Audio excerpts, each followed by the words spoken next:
Friends, इस पूरे building में इस तरह के करीब 10 पिलर हैं जो कि पत्थरों को तराश के गोल आकार को दिया गया है और अलग अलग टुकड़े हैं। इनको एक खास तरह के पेस्ट से इसको चिपकाया गया है और पूरी बिल्डिंग में सारे पत्थरों का जो मोटर है इसी पेस्ट से बनाया गया है। नमस्कार दोस्तों, मैं तरुण मेहरा फिर से आपका एक बार स्वागत करता हूँ। ये जो बिल्डिंग दिखाई दे रही है इसका नाम ढोलकुड़ा है और ये पिथौरागढ़ डिस्ट्रिक्ट के विकासखंड बेरीनाग में ढनौली गाँव के बेसिन में नीचे स्थित है और इसकी स्टोरी बड़ी इंटरेस्टिंग है। केदारदत्त पंजी ने इसको बनवाया था 1928 और 1930 के बीच में। इसमें अनगिनत कमरे हैं और इतना ढोलकुड़ा का मतलब होता है बहुत बड़ा मकान। इतना बड़ा मकान है ये कि एक कैमरे में एक साथ इसका क्लोज फोटो भी नहीं आ पा रहा है। इसमें आप देखिए कितनी खूबसूरती से इसको बनाया गया है और जो इसमें पत्थर यूज़ किया गया है वो पत्थर भी यहाँ का लगता नहीं है। मोटर भी इसमें अलग तरह का यूज़ किया गया है। शायद मांस की दाल, कुछ लोग बताते हैं कि उसको मांस की दाल से बनाया गया है। और इसमें ये फ्रंट का हिस्सा है जिसमें कई पुरानी नक्काशीदार दरवाजे, खिड़कियाँ वगैरह हैं और बहुत ही आलीशान बिल्डिंग है। ये साउथ की ओर का हिस्सा है जिसमें पत्थरों के बने हुए पिलर हैं। इसके अंदर बड़ा आश्चर्य हुआ कि कॉर्बेट से जुड़ी हुई किताबों का कलेक्शन है पंजी के पास में। और एक बुक है, मार्टिन बूथ ने लिखी है वो किताब, ये है कॉर्बेट साहिब, जिम कॉर्बेट की लाइफ जीवनी है। इसमें 122 नंबर का पेज में बड़ा इंटरेस्टिंग एक पॉइंट है जिसमें जिक्र किया गया है केदारदत्त पंजी का, जिसने इस भवन को बनवाया था। तो उनका क्या योगदान है, चाय के जो स्टोरी है बेरीनाग टी की और उस कंपनी का मालिक कौन था, किसने किसको बेचा, फिर पंजी ने क्या किया उस कंपनी का मालिक बनने के बाद, ये सारे सवालों के आपको जवाब मिलेंगे। वर्तमान समय में दिनेश पंजी जो कि उनके पोते हैं इस मकान पर निवास करते हैं। आइए आपको दिखाते हैं घर के चारों ओर और घर के अंदर। ये घर का पीछे का हिस्सा है, मतलब बैकयार्ड है और आंगन में पाथर इसमें पटाल बिछाए गए हैं और चारों ओर से दीवारें हैं। बहुत ही खूबसूरती के साथ इस घर को डिज़ाइन किया गया है और जो इसकी चिनाई है उसमें जो मोटार यूज़ किया गया है वो पता नहीं मैटर कुछ अलग ही तरह का मैटर है, सीमेंट तो नहीं है। चलिए अब आपको घर के अंदर दिखाते हैं। पूरा वुड वर्क है, लकड़ी का काम है ना और मिट्टी से इसको फर्श और दीवारों में भी मिट्टी की पुताई की गई है। इस तरह से नीचे जाने का जो रास्ता है, सीढ़ी उसमें बनाई गई है और इस पूरे बिल्डिंग में कमरे बहुत सारे हैं और इसमें प्रॉपर वेंटिलेशन का पूरा ध्यान रखा गया है, पूरी वास्तु का ध्यान रखा गया है। बहुत ही अच्छी तरह से इस घर को डिज़ाइन किया गया है। ये इसकी फोटो मैंने बहुत पहले 15 साल पहले हमने लैमिनेट कराई थी इसकी। मतलब ये जिम कॉर्बेट की फोटो है, वो मेरे ग्रैंडफादर की फोटो है। ये किताबें हैं जिसको मैं पढ़ता हूँ। ये अच्छा, ये जिम कॉर्बेट की जंगल लूर, मैंने सारी किताबें वही ना इसकी है। ये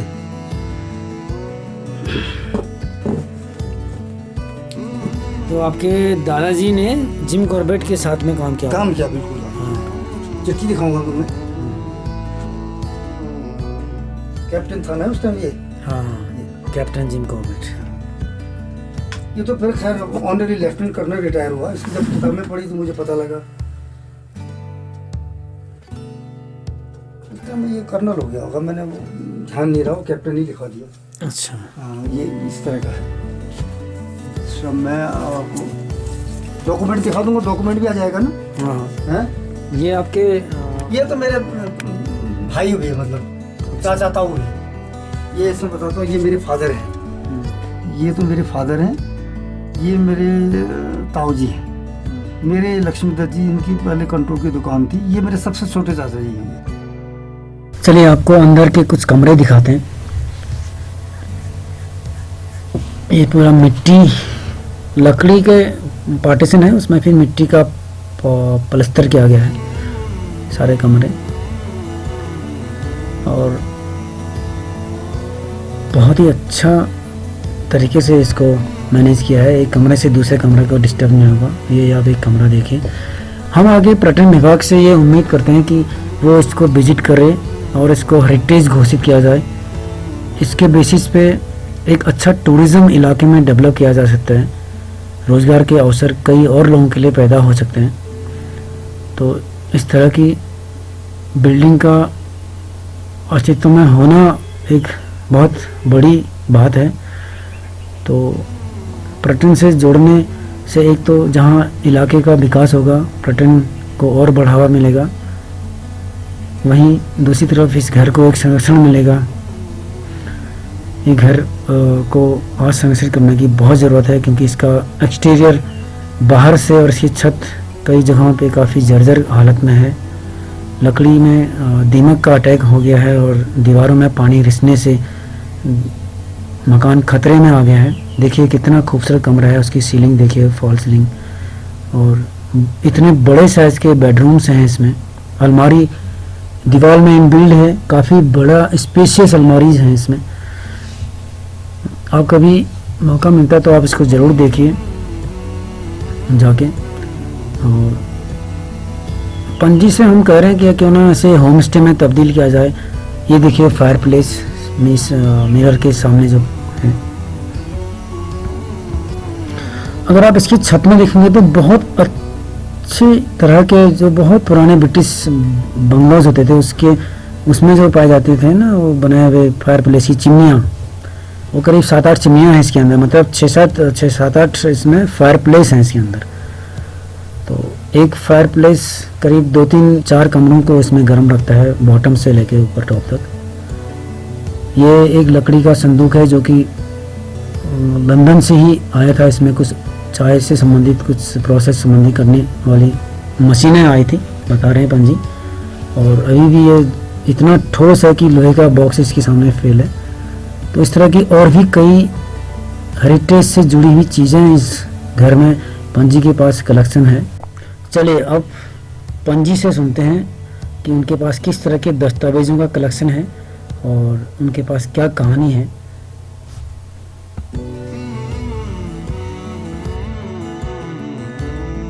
आ गया था, कौन गया था केन्या? केन्या ये जिम्बाब्वे पर चला गया था। अच्छा। 47 की जब आज़ादी हो गई, हाँ। तो सिस्टर थी उसकी एक, हाँ। वो दोनों बहनें थी। तो जब ये कॉरेस्पॉन्डेंस होती थी चाय के बाबत में, तो कभी अब वो तो ज़्यादातर जो है वो जंगल में, इसमें तो ये बात डर था ना, ज़्यादा टाइम नहीं मिलता था उसको। तो उसकी सिस्टर भी इसको जो है ये चाय का काम देखती थी वहाँ पर। और भी कंपनियाँ थी उसकी, मतलब ये बात local business man of Nainital. तो ये है, तो इसके अंदर भाई ये जो है तुम इसको पढ़वा, इस पैराग्राफ को, यहाँ से तुम्हें पता लगेगा।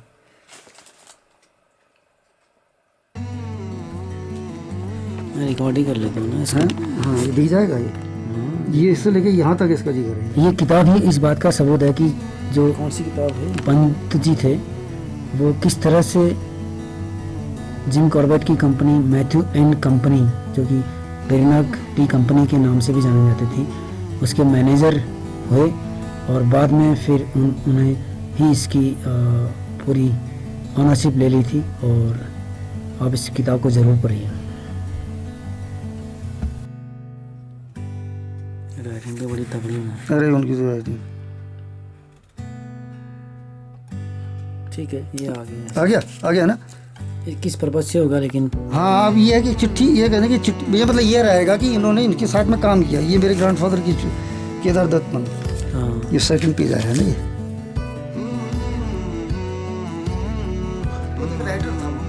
वो तो राइटर थे। नहीं, कहानी इसकी ये है कि मार्टी बूथ था, तो वहाँ समरसेट में स्कूल में पढ़ता था वो। स्कूल में पढ़ता था, 13 साल की उम्र थी उसकी। तो उसको वहाँ की लाइब्रेरी में किताब धूल लगी हुई झड़ी हुई मिली उसको। तो उसने इसे ये किताब पढ़ी, ये है मैनिटोर कुमाऊं, उसने किताब पढ़ी। हाँ। उसको बड़ा इंटरेस्ट आया, उसने कहा है चलो। तो उसकी कहानियाँ जब पढ़ी और उसके जो है ये जंगल के कारनामे उसने पढ़े, तो उसको बड़ा इंटरेस्ट आ गया, यार आदमी था कौन। तो उसको बहुत इंटरेस्ट आया, तो उसने इसके ऊपर रिसर्च करी। रिसर्च करके भी उसने बहुत ही बड़े बड़े आगे वहाँ की किताब में ये दिखाता हूँ ना, इतने लोगों से उसने कांटेक्ट किया वहाँ इंग्लैंड में।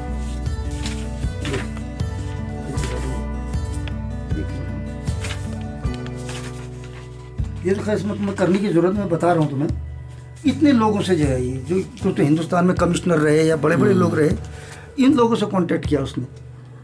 इसमें तो काफी मार्टिन बूथ ने, हाँ, तभी उसने किताब लिखी, government of tourist department, government of India, और ये heli national Corbett national park में, वहाँ भी बहुत लोगों से, महावतों से, कई लोगों से इसने तो इसने किताब लिखी थी इसके बारे में।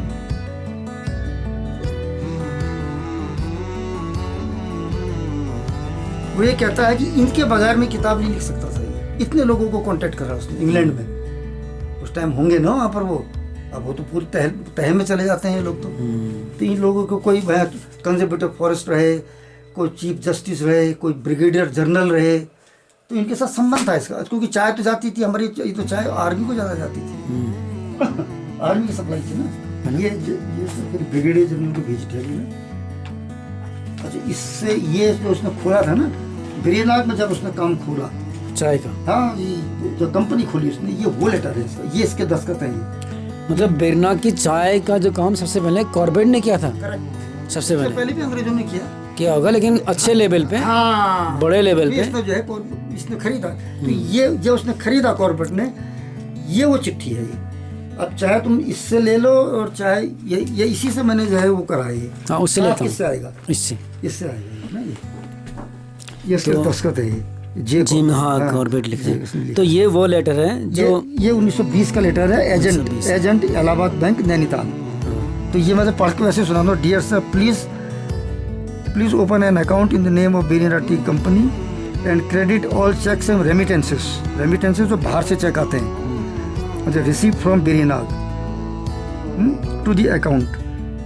Enclose are 2 cheques, 1 for rupees 87 रुपया 8 आना इतना पाई एंड 1 इतना रुपया इतना आना पाई, which been credit as above, yours faithfully Jim Corbett. ये चेक इंक्लूज है इसमें। ये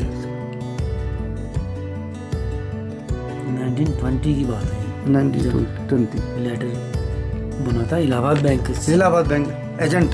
उस टाइम तो प्राइवेट बैंक था ना। अब मैं इनको एक इंस्टॉलमेंट का चिट्ठी दिखाता हूँ, इंस्टॉलमेंट, जिसमें ये कहते थे इतना मेरे को जो है तुम दिए जाओ और तुम इसको चलाओ इसको। आपके दादाजी मेरे ग्रैंडफादर हुई है।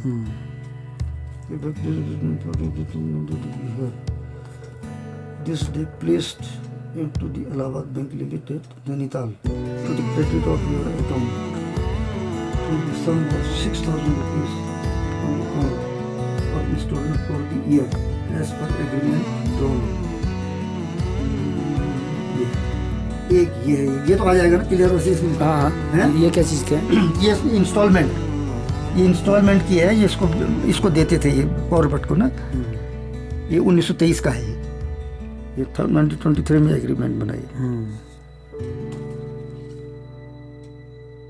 ये लेटर वो प्रूव करता है कि कॉर्बेट ने दादाजी को, हाँ, आपके दादाजी को मतलब दिया था, जिसकी इंस्टॉलमेंट का प्रूफ है। इंस्टॉलमेंट का प्रूफ है ना।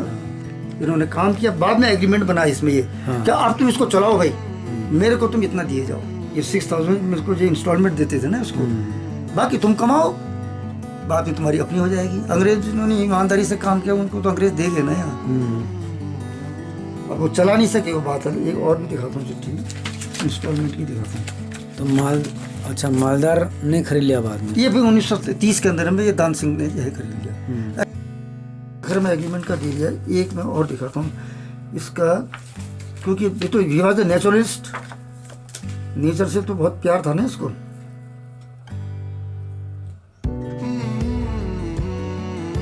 ये सब आएगा नहीं ना इसमें।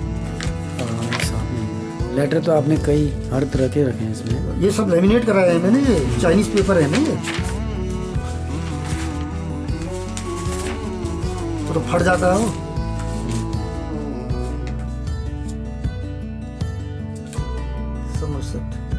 ये चाय इंग्लैंड जाती थी। अच्छा, इंग्लैंड। ये केडी पंत, इसको भी लगाते हो एक। ये जो चाय है, जो चाय आपकी जाती थी। हाँ हाँ हाँ, देखो और फ्लावरी पिको और ये we have by today post dispatched इतना इतना इतना वुडन बॉक्सेस ऑफ ये तो इसका, ये समरसेट इंग्लैंड का है। मतलब ये इंग्लैंड जो चाय जाती थी उसकी वो चिट्ठी है इसमें। ऐसे रख दीजिए, आ जा रहा है ऐसे।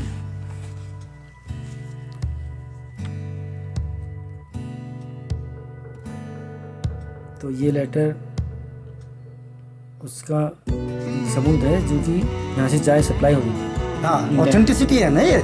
अब मैंने तुमसे कहा, तुमने किसी से सुना, हाँ तो वो कुछ नहीं है। हाँ सही है। ऑथेंटिक चीज ऑथेंटिक होती है ना, हाँ, ऑथेंटिसिटी है ये। वो चाय का जो था हाँ, मैन्युफैक्चरिंग यूनिट या जो भी था वो कहाँ पे था उस टाइम पे? ये चाय का मैंने दिखाया है, वो क्रिस्टोफर कॉर्बेट था इसके फादर का नाम। हाँ, दे रहा हूँ। तो क्रिस्टोफर कॉर्बेट जो था, ये एक्चुअली मूलतः यहाँ के हुए, ये तुम्हारा ईस्ट आयरलैंड, बेलफास्ट की कैपिटल है। हाँ। तो इनकी ये लोग आए यहाँ से। यूके तो पूरा यूनाइटेड किंगडम हुआ ना, 3-4 कंट्री को मिला के बनता है। तो इनके इसके जो फादर और ग्रैंडफादर यहाँ आए, तो ग्रैंडफादर जो इसके जो ग्रैंडफादर जिम कॉर्बेट के थे, ये तो चले गए, तो इसके फादर रह गए। तो फादर ने, ये आर्मी में काम करते थे, आर्मी काम करते थे। उसके बाद भी इसने पोस्ट ऑफिस की नौकरी ज्वाइन करी। तो पोस्ट ऑफिस में ये मथुरा रहा इसका फादर, और मसूरी रहा। उसके बाद नैनीताल ट्रांसफ़र हो गया। जब नैनीताल ट्रांसफ़र हो गया तो ये बच्चा था वहाँ पर। ये तो फैमिलियर था ना हमारी पास, ये तो इसके तो आया वगैरह सब, ये हिंदी जानता था, कुमाऊनी जानता था, ये अंग्रेज तो था ही, और वहाँ की भी जाता था, तुम्हारी यहाँ की भोजपुरी जो है, क्योंकि इसने रेलवे में भी नौकरी करी। तो ये वहीं नैनीताल पढ़ा। तो नैनीताल ये डेसोसेंट स्कूल था पहले, उसको भी रिटाइटल्ड शेरवुड कॉलेज हो गया। हाँ शेरवुड, हाँ शेरवुड कॉलेज, वहाँ भी कभी कहते हैं इसकी जो है फोटो वगैरह है वहाँ पर। तो शेरवुड कॉलेज में इसने सीनियर कैंपस करा। तो उसके बाद में इसने कहा, उस टाइम उसकी पोजीशन अच्छी खास नहीं थी, फादर तो कोई डेथ हो गई थी इसका। टॉम कॉर्बेट इसका बड़ा भाई था, एक छोटा भी भाई था, उसकी डेथ हो गई। तो इसने भी कहा यार कहाँ नौकरी करी जाए, 17 साढ़े 17 की उम्र हुई, पुलिस में जाया जाए, आर्मी में जाया जाए, कहाँ जाया जाए। तो उसमें रेलवे नेटवर्क जो है 19वीं सेंचुरी का जो फर्स्ट डिकेड था, रेलवे नेटवर्क खुल रहा था हिंदुस्तान में, रेल का जाल बिछ रहा था, अंग्रेजों ने बिछाया, देखा रेल जोड़ी का पीछे। अच्छा, ये जब पढ़ता था तो ये बड़ा एक्सपर्ट था, शिकारी था ना ये, तो गोली लगाने का बड़ा वो था। तो मेजर सार्जेंट था, इसने कहा यार तुम ऐसा करो, खूब अभ्यास करो, और जो इसके शेल हैं इसके, ये मुझे गोली वापस कर दिया करो इसके, बाकी तुम इसके निशाना बनाओ। तो उसको नैनीताल आर्मरी से जो है उसको उसने राइफल दिलाई, और वो पढ़ता था स्कूल में। तो ये उसी टाइम उसका निशानेबाज हो गया ये, तो ये पिक्चर में आ गया। उसके बाद में फिर इसने कहा चलो अब नौकरी करते हैं। तो ये रेलवे में नौकरी करी, 17.5 साल की उम्र थी इसकी। उन्होंने कहा अथॉरिटी, रेलवे अथॉरिटी, भैया तुम तो अंडर नहीं। तो इसने क्या जवाब दिया, अगले साल आऊँगा, तुम कहते हो वो रेज हो गए, फिर मेरा क्या होगा। तो उससे प्रभावित हो गए, तो रेलवे में नौकरी करी उसने एज ए फ्यूल इंस्पेक्टर। तो उस टाइम जो है लोकोमोटिव जो चलते थे, भाप के इंजन, वो लकड़ियों के उससे चलते थे, लकड़ियाँ डाली जाती थी। अच्छा। लोकोमोटिव जब शक चलती थी उस जमाने में। फिर बाद में कोल से चलने लगी। तो इस तरह करीब ऐसे करते करते करीब 20-22 साल तो वो बिहार में करी। उस टाइम वो बंगाल में आता था 1911 से पहले। 1911 में तो कैपिटल दिल्ली में आ गया, तो बिहार में, मतलब बिहार का ही जिक्र करता जा रहा। तो वहाँ से नौकरी करी। मुकुम में घाट एक जगह है, वहाँ बख्तियारपुर एक जगह है पटना से आगे। तो वहाँ इसका काम होता था जंगल की सफाई करना, पेड़ों को काटना। नक्षत्र वगैरह से होते थे, तो उनके ब्लेड्स बनते थे, 36 इंच के ब्लेड्स बन के, और रेलवे के उसके मालगाड़ी में जो है उसकी लोडिंग करा होता था। ये काम नौकरी थी इसकी, ये करा। फिर बाद में ये ट्रांस इंस्पेक्टर बन गया बाद में, धीरे धीरे कभी से करते करते करते और भी थे इसके जो है। तो वो इसने फिर 20-22 साल नौकरी करी। उसके बाद में यार क्या हुआ, फिर फर्स्ट वर्ल्ड वार हो गया। वर्ल्ड वार जब फर्स्ट वार हो गया तो इसको ऑफर आ गई। अभी आज इसमें बंदूक चला नहीं जाता था, तो इसको जो है इसने कहा भाई तुम आर्मी में आ जाओ। तो इसका काम क्या था कि इसने कुमाऊं से 5000 जो है लड़कों में से 500 लड़के छांटे। तो फर्स्ट वर्ल्ड वार के अंदर में ब्रिटेन का और जर्मनी का युद्ध हो गया फर्स्ट वर्ल्ड वार में। तो वहाँ ही इनको लेके गया। जैसे कहा मेरी एक ही की जिम्मेदारी है, मैं आपको तो सुरक्षित वापस लाऊंगा। तो एक जो है बंदा से ये उसमें किताब में है ना, मार्टिन लूथर की किताब में, एक जो C6 से मरा था, मतलब कोई बीमार हो गया समुद्री उससे, बाकी सुरक्षित ले आया। जब सुरक्षित अब ये आ गया, वर्ल्ड वार खत्म हो गया 18 में। वही मैं आप 18 के सब। तो जो बिलियर्स था रॉबर्ट, ये मेजर था वहाँ इसकी पहचान होगी। उसने कहा मेरी नाम में कारोबार है यार, मैं खुद तो मेरे यहाँ मेरा चाय का काम देख ले। तब ये यहाँ 1918-19 में आके यहाँ आया, तो ये फिर वही जो जिगर है ना, इसमें पैराग्राफ में दे रखा है, तो ये उसने कहा मैं तुझे देता हूँ तो ले ले। तो इसने फिर वो लिया, लेके फिर इसने इसको वापिस ही करने लगा कॉर्बेट में कि तू ही ले ले यार। तो वो माना नहीं, कॉर्बेट माना नहीं ना। तो उन्होंने कहा चलो भैया मेरे ये 1917 में तो पहले मैथ्यू एंड कंपनी में जॉब करता था ये दर्द, तो ये मेरा काम देख ले यहाँ पे मैनेजर करके। तो नैनीताल से यहाँ तो यहाँ इन्होंने दादाजी ने, हाँ पहले नैनीताल पे थे। नैनीताल मैथ्यू एंड कंपनी थी ना, उसमें इसके नैनीताल स्टोर्स था और कई चीजें, मतलब उसी कंपनी का एक, हाँ छोटी छोटी यहाँ पे काम ब्रांच हुई है। हाँ वो एक ये बेरिंडा कंपनी भी अच्छी मेन कंपनी थी, मैथ्यू एंड कंपनी। तुम अगर कॉर्पोरेट म्यूजियम में जाओगे तो उसका बोर्ड भी लगा हुआ है मैथ्यू एंड कंपनी का। तो ये कोई भाई ये कंपनी मिला के कंपनी बना दी ना, मैथ्यू एंड कंपनी बना दी। तो ये बेरिंडा टी कंपनी इसमें इनकॉर्पोरेट हो गई, इसमें मिला दी उसमें। तो उसमें जो है वहाँ उसका नैनीताल स्टोर्स था और ब्रोकरेज का भी काम था, और भी इसमें कई छोटे छोटे काम थे। स्टेट एजेंसी थी नैनीताल में, तो और भी छोटी छोटी कंपनियां थी इसकी। और वहाँ इसका डिप्टी कमिश्नर उस समय अंग्रेजी होते थे, तो केनिया में भी उधर भी उसका कॉफ़ी हाउस कॉफ़ी फार्म वगैरह खोले इसने। तो वहाँ केनिया चला जाता था ये, 3-3 महीने वहाँ चला जाता था। तो किताब से पता लगता है ना। तो कारोबार रहा, यहाँ आया तो फिर दे दिया, तो फिर इनसे चला नहीं। बाद में 47 में फिर ऐसा हुआ इसका, ये अनमेरिड था ये, तो इसकी बहन भी इसकी रियल बहन थी ये मैगी कॉर्बेट। एक पहली शादी की थी EM डुएल थी, वो पहली शादी की थी इसकी, 2 शादी थी इसके फादर। तो अब क्या करें यार, यहाँ पर 47 देश हमें तो जाना है भाई। अभी इन्हें पता लग गया था यार हमें तो जाना है, ये देश आज़ाद होने वाला है। और ये जो तो वायसराय के तो कॉन्टेक्ट में, तो वायसराय के साथ तो इसके साथ बड़े अच्छे संबंध थे। लॉर्ड निम्लित को वायसराय रहा है 1936 से 1943 तक, उसके साथ खूब बैठ थी। ये थे तो अपने हम यहाँ क्या करेंगे, अब मर जाएंगे। तो बाकी कुमाऊं के लोग तो बचाते थे इसको, तो कुमाऊं के लोग कहते थे साहब यहीं रह जाओ, क्या है, तो तुम्हें इन्वायरमेंट कमेटी का मेंबर बना देते हैं, यहीं आ जाओ, यहीं रह जाओ। तो बहन तो मान गई थी भाई, ये माना नहीं, तो कहा हमें चले जाना चाहिए। तो ये नवंबर 47 में इसने जो है गर्नी हाउस, इसका मकान था वहाँ, अच्छा हाँ नैनीताल में, गर्नी हाउस में नैनीताल। तो वहाँ ये गर्मियों में वहाँ रहता था, जाड़ों में कालाडूंगी चला जाता था, जहाँ म्यूजियम है गवर्नमेंट म्यूजियम जी नहीं है वहाँ पर कालाडूंगी में, तो वो 5-6 महीने वहाँ रहता था। तो फाइनली फिर ये 47 में नवंबर में इसने हिंदुस्तान छोड़ दिया। फिर भी आता जाता था, इसने माई इंडिया की किताब लिखी है।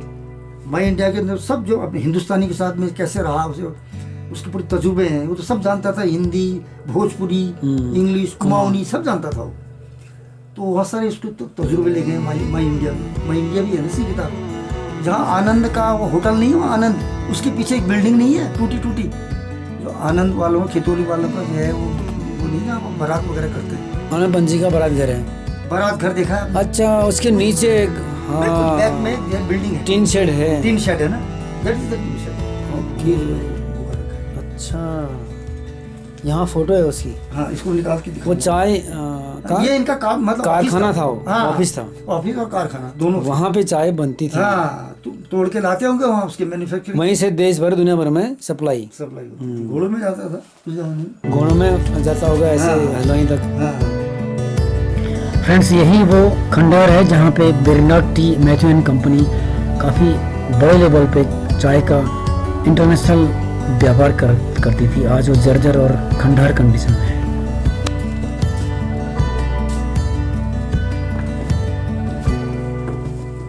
तो इसमें टोटल जो रूम है वो कितने होते हैं? ये पैसे गिरे ही नहीं कभी, बंद रहते हैं ना वहाँ पर, उस साइड में उनके रूम बंद रहते हैं। हाँ, 48 बताया है मुझे। हाँ, ठीक। तो दोस्तों, ये कहानी आशा करता हूँ कि आपको बहुत अच्छी लगी होगी।